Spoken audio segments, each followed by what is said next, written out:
pertama sebagai Menteri Keuangan, betul Pak. Biasanya sebagai LPS.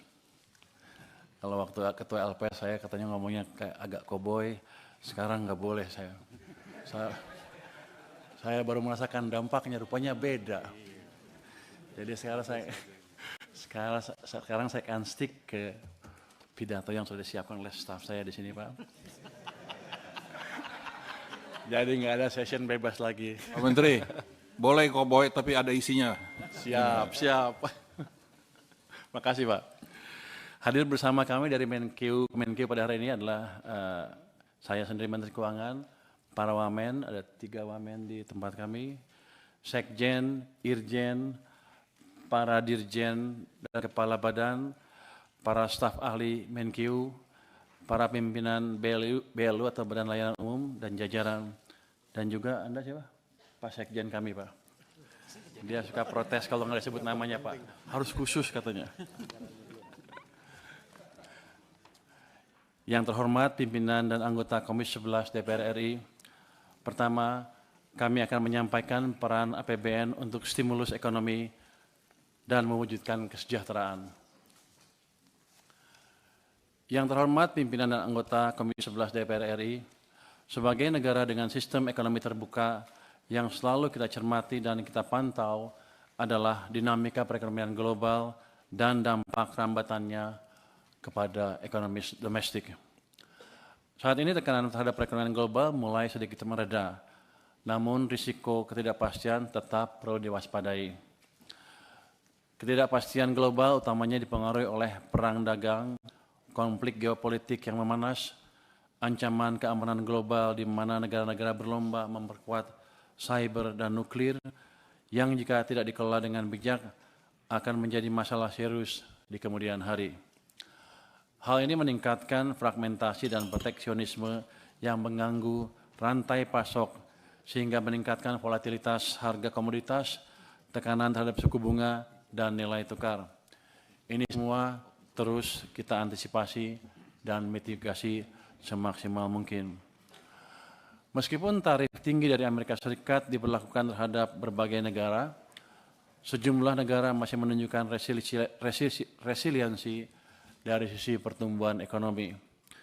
Hal ini terlihat ketika kebijakan tarif diumumkan pada bulan April, aktivitas perdagangan dan produksi tetap berlanjut.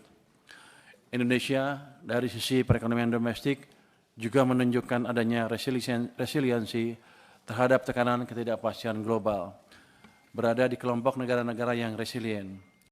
Meskipun demikian, kewaspadaan tetap diperlukan untuk mengantisipasi dampak lanjutan dari dinamika eksternal tersebut.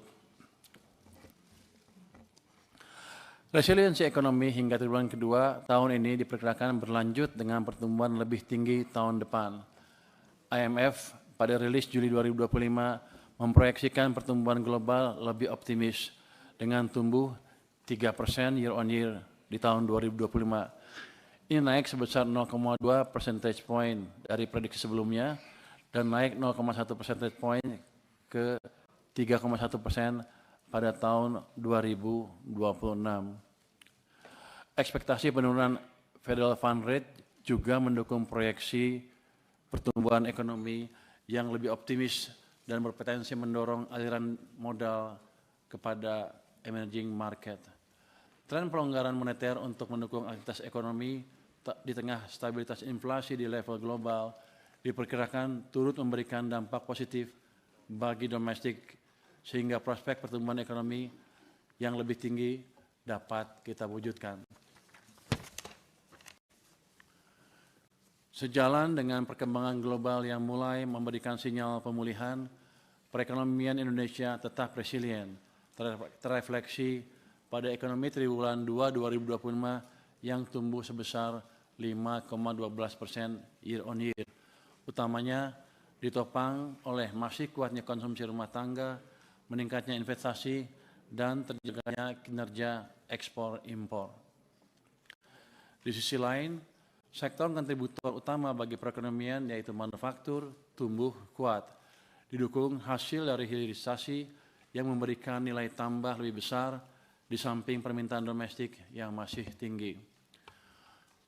Pertumbuhan ekonomi yang resilient ini menjadi modal untuk mendorong agar pertumbuhan ekonomi ke depan dapat tumbuh lebih tinggi dan menuju 8% dalam jangka menengah.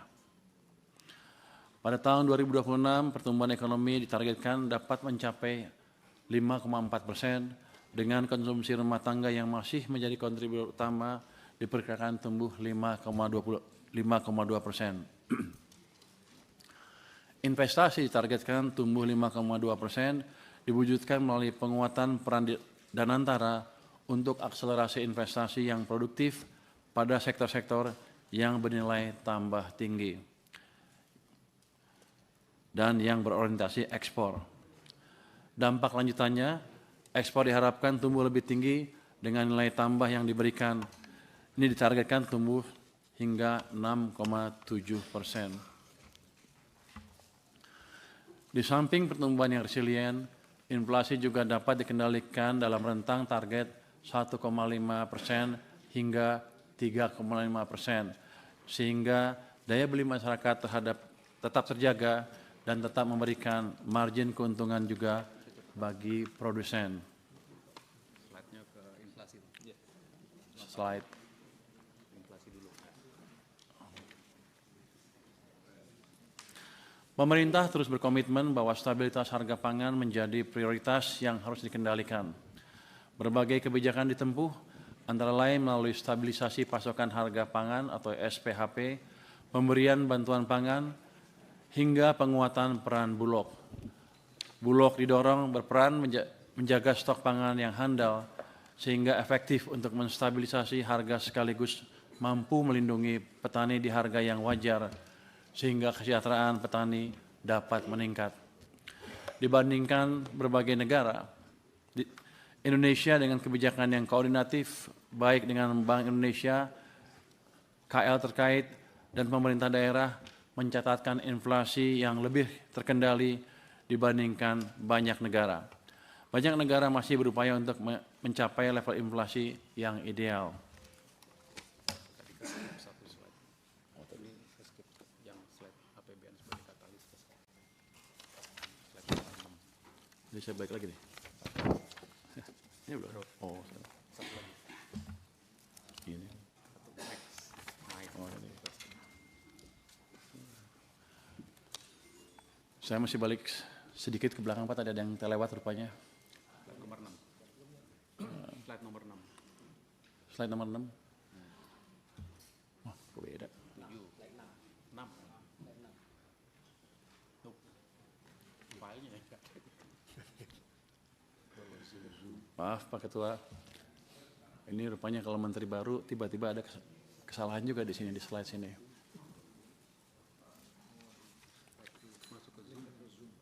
Oh, linknya di habis growth. Tadi habis growth terus ini. Kelewat tuh gue.